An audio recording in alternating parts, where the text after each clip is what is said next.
până târziu cu mulți.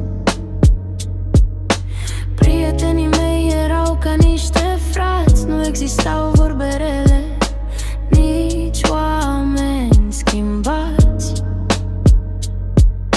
Nu ne întreceam în bani sau în avere, aveam doar prietenie și sufletul plin de putere. Stăteam la o masă, fie mult sau puțin, împărțeam totul și era destul pentru oricine.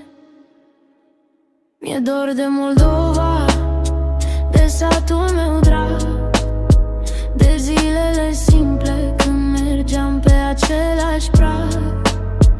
Nu știam de trădare, eram frați cu toți, împărțeam o pâine și râdeam ca niște copii. Dacă cineva cădea, toți eram lângă el. La muncă, la necaz, nu pleca nimeni la fel. Ne ajutam la orice fără să cerem ceva. Așa era viața noastră în Moldova mea. Azi lumea s-a schimbat și drumurile m-au dus departe. Unii au uitat prietenia și au ales alte carte.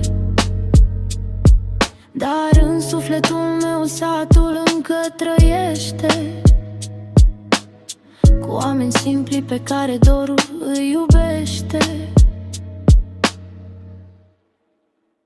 Mi-e dor de Moldova, de satul meu drag, de zilele simple când mergeam pe același prag. Nu știam de trădare, eram frați cu toți, împărțeam o pâine și râdeam ca niște copii.